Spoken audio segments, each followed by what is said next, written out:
Hello दोस्तों, नमस्कार। स्वागत है एक बार फिर से आपका अपने यूट्यूब चैनल ज्ञान ऑटोमेशन में। दोस्तों, आज हम लोग बात करने वाले हैं कि अगर आपके पास एक थ्री फेज का इंडक्शन मोटर है और उसके फीडबैक से आपको कोई अदर थ्री फेज का इंडक्शन मोटर ऑन करना है, तो उसके लिए अगर आपके पास पीएलसी है तो आप लोग प्रोग्रामिंग में आसानी से प्रोग्राम लिख लेते हैं। बट अगर यही चीज आपको वायरिंग में करना है कि जब मोटर वन ऑन हो जाए उसके फीडबैक से motor two, motor three, motor four on होना चाहिए, तो आप लोग वायरिंग कैसे करोगे? इसका कंफ्यूजन बहुत सारे लोगों में होता है। आज मैं आपको इस सिमो रिले सॉफ्टवेयर में उसका प्रैक्टिकल करके दिखाऊंगा। और अगर आपने अभी तक सिमो रिले सॉफ्टवेयर डाउनलोड नहीं किया है तो आप डाउनलोड कर लीजिएगा। इसमें हम लोग आरएलसी का फुल प्रैक्टिकल करके देख सकते हैं, ठीक है। तो सबसे पहले हम लोग एक ड्यूअल स्टार्टर बनाते हैं। ड्यूअल स्टार्टर बनाने के लिए आपके पास थ्री फेज की सप्लाई होनी चाहिए। थ्री फेज सप्लाई आप यहाँ से ले सकते हो, ठीक है। ये थ्री फेज की सप्लाई है। आप इसको यहाँ पे ड्रैग कर सकते हो। इसको यहाँ से आप रोटेट कर सकते हो थ्री फेज सप्लाई के लिए। ये आपके ऊपर डिपेंड करता है, जैसे भी आप रखना चाहो, ठीक है। उसके बाद में अब आपको चाहिए कॉन्डक्टर। आप नीचे स्क्रॉल करते हुए आओगे तो यहाँ पे आपको थ्री पोल का और फोर पोल का कॉन्डक्टर मिल जाएगा। जैसे भी आप लेना चाहते हो उस तरीके से ले सकते हो। इसको कनेक्ट करने के लिए इस पे क्लिक करोगे तो ये आपस में हो जाएगा कनेक्ट। उस कॉन्डक्टर के बाद में फिर आपको लगाना पड़ेगा एमसीबी।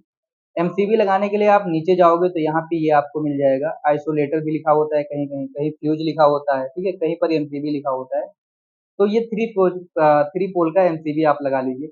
आप कॉन्ट्रेक्टर के पहले एमसीबी लगाइए, आप कॉन्ट्रेक्टर को नीचे कर दीजिए, ठीक है। आप पहले एमसीबी लगा लीजिए फिर कॉन्ट्रेक्टर लगाइए, ठीक है। तो यहाँ पे हमने ये फ्यूज लगा दिया सेफ्टी पर्पज के लिए, ठीक है। और इसको आपस में कनेक्ट कर देते हैं। ये यहाँ से कनेक्ट हो जाएगा, ये यहाँ से और ये यहाँ से, ठीक है। अब इस कॉन्ट्रेक्टर के बाद में आपको ओवरलोड रिले लगाना रहता है। अगर आप देखोगे तो यहाँ पे ओएलआर का सिंबल बना हुआ है। आप यहाँ से ड्रैग करके और इसको यहाँ पे कनेक्ट कर सकते हो, ठीक है। ये हो जाएगा आपका ओवरलोड रिले, ठीक है। तो इसको हम लोग क्या करेंगे, आपस में कनेक्ट कर देंगे। इसको यहाँ पे ड्रैग करके रख दिया और ये भी आपस में कनेक्ट हो गया।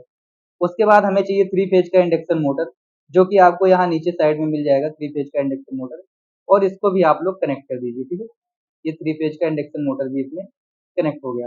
और यहाँ पे ग्राउंड भी करना है आपको, ठीक है। तो यहाँ पे आपको एक ग्राउंड का पॉइंट दिखेगा, ठीक है। ये नहीं है।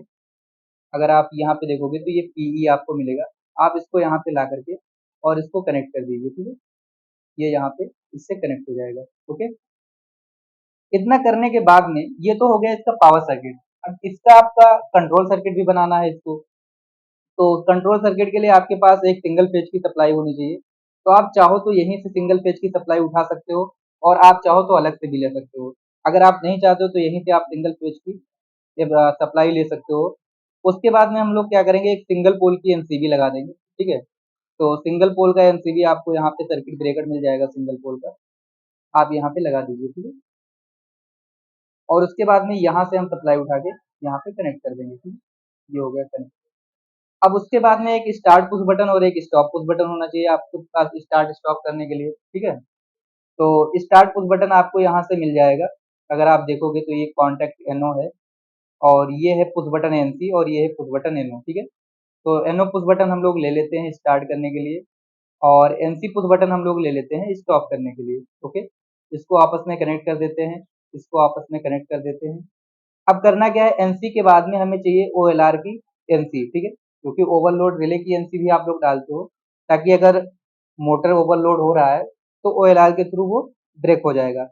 तो यहाँ पे आपको एक एनसी कॉन्टेंट लेना पड़ेगा। तो एनसी कॉन्टेक्ट आप अगर सर्च करोगे तो इधर साइड में होगा कहीं पर, ठीक है। ये है कॉन्टेक्ट एनओ और ये है कॉन्टेक्ट एनसी। आप इसको यहाँ पर लेकर के और ऐड कर दीजिए, ठीक है। ये ऐड कर दिया। लेकिन अभी क्या है, इसका सब पूरा आपको नेम चेंज करना पड़ेगा। वो मैं बताता हूँ कैसे इसका वैल्यू चेंज करना रहता है।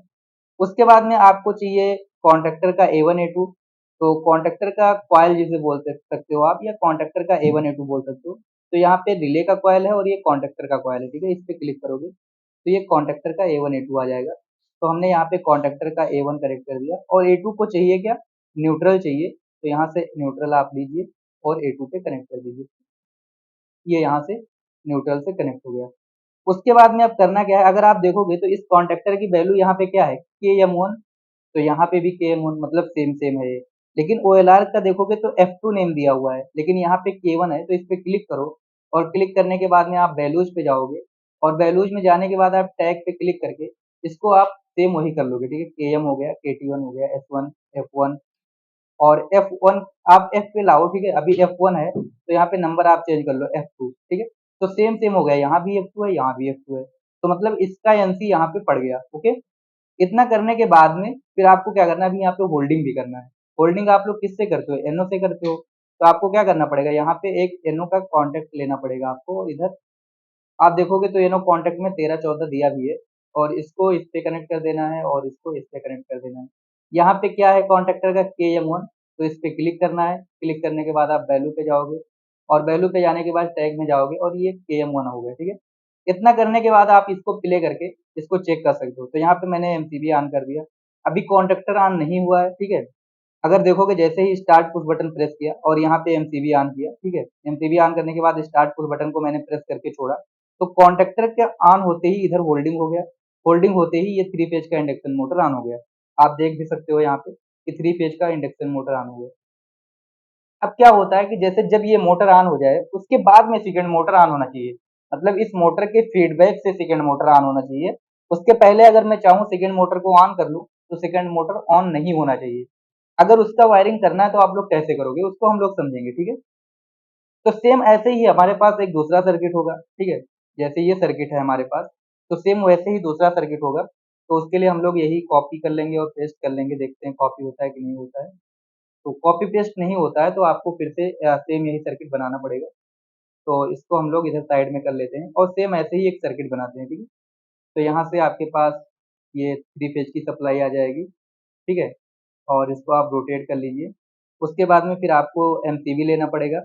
तो यहाँ से मिल जाएगा आपको, कॉन्टेक्टर भी मिल जाएगा, तो कॉन्टेक्टर ले लेते हैं। ये हो गया कॉन्टेक्टर। और उसके बाद में आपको चाहिए एमसीबी भी। तो इधर नीचे साइड में अगर आप आओगे तो यहाँ से फ्यूज, और आपका मन करे तो फ्यूज भी ले सकते हो और आप चाहते हो तो एमसीबी भी ले सकते हो, या सर्किट ब्रेकर भी बोलते हैं, तो उसके लिए कंफ्यूजन नहीं होना है आपको, ठीक है। तो यहाँ पे हमने एक सर्किट ब्रेकर ले लिया, कॉन्टेक्टर लगा दिया। उसके बाद हमें चाहिए ओएलआर, तो यहाँ पे हमने एक ओएलआर कनेक्ट कर दिया।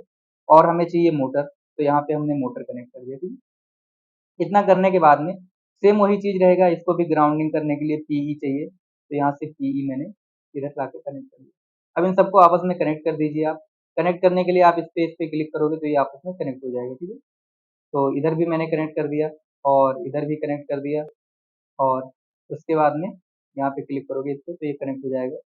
और ये भी कनेक्ट हो गया, ये भी कनेक्ट हो गया और ये भी कनेक्ट हो गया। आप यहाँ पे L1 और L2 और L3 को आपस में कनेक्ट कर दोगे। ये बन गया आपका पावर सर्किट, ठीक है। कंट्रोल सर्किट बनाने के लिए सेम वही प्रोसेस फॉलो करना है। आपके पास ये एक सिंगल पोल का सर्किट ब्रेकर, तो आप यहाँ से सिंगल पोल की सर्किट ब्रेकर ले सकते हो, और इसको मैं यहीं से सप्लाई उठा करके यहाँ पे कनेक्ट कर दूंगा, ठीक है।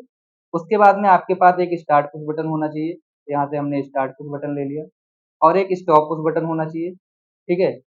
ये तो सिंगल पोल पोल का आपका आइसोलेटर है। स्टार्ट पुश बटन हम लोग लेते हैं, तो यहाँ ऊपर आओगे आपको तो यहाँ से स्टार्ट पुश बटन मिल जाएगा, ये पुश बटन एनओ, ठीक है। तो इसको आप यहाँ पे कनेक्ट कर दीजिए। पुश बटन एनसी, तो इसको आप यहाँ से कनेक्ट कर दीजिए। और उसके बाद में हम लोग क्या करेंगे, होल्डिंग भी करना है। तो होल्डिंग करने के लिए यहाँ से कॉन्टेक्ट एनओ आपको उठाना है, जैसे आपने यहाँ पे कॉन्टेक्ट एनओ लिया था, ठीक है। तो यहाँ पे होल्डिंग करना है आपको, तो यहाँ से कर देंगे। इसको आप यहाँ कनेक्ट कर देंगे, इसको यहाँ कनेक्ट कर देंगे, इसको यहाँ कर देंगे, और क्योंकि आपका यहाँ कनेक्ट हो जाएगा, ठीक है। उसके बाद में ओएलआर की एनसी डालनी है, तो आपको यहाँ से एनसी कॉन्टेक्ट लेना पड़ेगा, और ये हो जाएगा ओएलआर का एनसी, ठीक है। यहाँ पे ओएलआर की एनसी हो गई। अब दूसरी चीज क्या है कि जैसे जब कॉन्टेक्टर वन ऑन हो तभी मेरा सेकंड मोटर ऑन होना चाहिए। तो जो इस कॉन्टेक्टर के ऊपर एक्सिलरी कॉन्टेक्ट आप लगाओगे ना, उसमें एनो और एनसी दोनों होगा। हम लोग क्या करेंगे, एक एनसी कॉन्टेक्ट लेंगे, ठीक है। एक एनसी कॉन्टेक्ट लेंगे किसके लिए, इस कॉन्टेक्टर का एनसी कॉन्टेक्ट हम लोग यहाँ पे डाल देंगे, ठीक है। इस वाले कॉन्टेक्टर का एनसी कॉन्टेक्ट हम लोग कहाँ डाल देंगे, यहाँ पर। अभी इस कॉन्टेक्टर का वैल्यू क्या है, के एम वन है, तो यहाँ पे हम क्लिक करेंगे और वैल्यू में जाएंगे और इसको हम लोग कर देंगे के एम वन, ठीक है। नंबर में जाकर के के एम वन हो गया। तो जब ये कॉन्टेक्टर ऑन रहेगा तो ये एनओ बन जाएगा, और इस वाले प्रोसेस को ऑन नहीं होने देगा, ठीक है। ये हमारा यहाँ पर रहेगा रिले का ओएलआर का एनसी रहेगा। तो आप ओएलआर में देखोगे तो F3 है, तो आप इसकी भी वैल्यू को चेंज कर दो, ठीक है।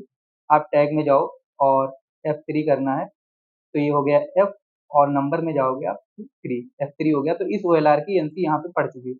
उसके बाद में स्विच का तो वही रहेगा F4S3।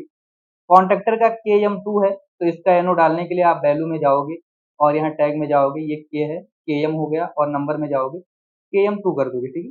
ये तो मैं आपको यहाँ सॉफ्टवेयर में बता रहा हूँ, बट आप इसको प्रैक्टिकली करोगे तो जो कॉन्टेक्टर का एक्सिलरी एनो एनसी लगा होगा आप वहां से वायर निकालोगे, लेकिन जो वायरिंग आप करोगे सेम ऐसा ही वायरिंग रहेगा। मतलब अगर ऐसा वायरिंग कर रहे हो तो कहीं भी शॉर्ट सर्किट होने का चांस नहीं है और पूरा प्रोसेस आपका चलेगा भी, ठीक है। तो यहाँ मैंने कॉन्टेक्टर का एनो भी डाल दिया। उसके बाद में यहाँ से निकलने के बाद में आपको कॉइल चाहिए A1 और A2, ठीक है, या कॉन्टेक्टर का कॉइल बोल सकते हो।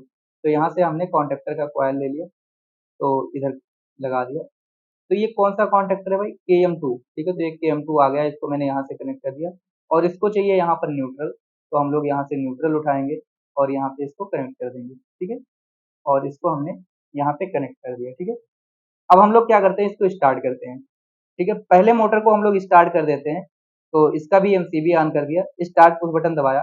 तो जैसे ही मैंने इस मोटर को स्टार्ट किया, आप देख सकते हो यहाँ पे ये एनो बना हुआ है। यहाँ पे क्या बना हुआ है, एनो बना हुआ है। यहाँ भी MCB मैं ऑन करता हूँ, सिंगल पोल की MCB ऑन कर दे रहा हूँ। अगर इस पुश बटन को मैं प्रेस कर रहा हूँ तो आप देखोगे, थोड़ा सा मैं जूम करता हूँ, जूम करने के बाद आप देखोगे कि यहाँ तक सप्लाई आ रहा है। अगर इस पुश बटन को मैं प्रेस कर रहा हूँ तो यहाँ 96 तक सप्लाई आ रहा है, लेकिन आगे यहाँ येलो होने की वजह से ये ऑन नहीं हो रहा, ठीक है। अब क्या है कि अगर ये मोटर ऑन है तो ये नहीं ऑन होगा, बट इसके फीडबैक से अगर आप इसको ऑन करना चाहते हो ना, कि जब इसका फीडबैक आए तभी मोटर सेकंड ऑन होना चाहिए, तो आप क्या करोगे, आपको यहाँ पर ये जो आपने एक्चुअली में एनसी डाला है ना, आपको यहाँ एनो कॉन्टेक्ट डालना पड़ेगा। आपको दो कंडीशन यहाँ सीखने को मिल रहा है। एक कंडीशन तो ये है कि अगर मोटर 1 ऑन है तो मोटर 2 ऑन नहीं होगा। अब क्या है कि अगर मोटर 1 ऑन है उसके फीडबैक से ऑन करना है, तो आप यहाँ एनसी न डालने के बजाय आप एनो डालोगे, ठीक है। यहाँ क्या करना है, आपको एनो कॉन्टेक्ट डालना है। ये एनो कॉन्टेक्ट आप डाल दोगे कि अगर मोटर 1 चला तभी मोटर 2 चलेगा, वरना नहीं चलेगा।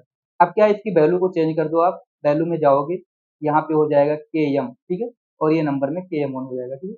इसको हम लोग क्या करेंगे, प्ले कर देंगे, ओके। अब क्या है कि मैं मोटर 1 को स्टार्ट करता हूँ, ठीक है। मोटर 1 स्टार्ट किया, सिंगल पेज की MCB को मैंने ऑन कर दिया, और जैसे मैंने स्टार्ट बटन दबाया ये मोटर स्टार्ट हो गया। इसके स्टार्ट होने से अगर आप देखोगे तो यहाँ ये एनसी बन गया। अगर मैं इसको स्टार्ट करूंगा, ठीक है, यहाँ से मैंने MCB ऑन कर दिया, यहाँ से भी MCB ऑन कर दिया। अब अगर मैं इसको स्टार्ट किया तो ये मोटर ऑन हो गया, बट ऐसा करते हैं कि फर्स्ट वाले को बंद कर देते हैं। मतलब फर्स्ट मोटर अगर बंद है, फीडबैक यहाँ पे नहीं आ रहा है, अब मैं चाहता हूँ यहाँ से इसको स्टार्ट कर लूँ, तो मैं कितना भी स्टार्ट पुश बटन दबाऊंगा लेकिन मोटर 2 ऑन नहीं होगा। अगर मोटर 1 स्टार्ट है, इसका फीडबैक यहाँ आएगा तभी मोटर 2 स्टार्ट होगा, ठीक है।